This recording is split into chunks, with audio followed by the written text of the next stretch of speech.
গাইবান্ধার সুন্দরগঞ্জে বিয়ের দাবিতে প্রেমিকের বাড়িতে প্রেমিকার অনশন।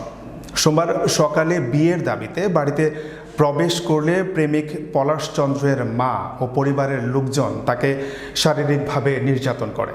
পরে ঘরে তালাবদ্ধ করে গা ঢাকা দিয়েছেন।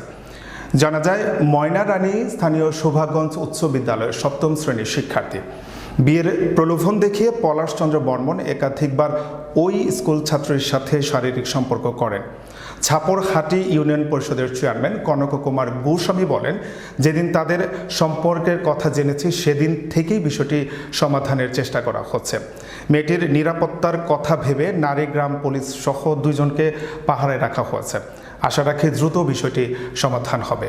ছেলে আমাকে ফোন দিয়েছে, ফোন দিয়ে আমার বাসায় আসতে বলছে। ছেলে বাসায় যাচ্ছি, বাসায় আসার সাথে আমার চুল ধরি মারামারি করছে। চুল ধরছে, আমার চুল ধরে টানছে, মা হাত ধরছে, ছেলের পিসিরা চুল ধরছে। পরে ছেলে দিয়ে বেড়াইছে। এরা 1 বছর থেকে ছেলের সাথে রিলেশন করিনি। আমি আত্মহত্যা করবো এখানে।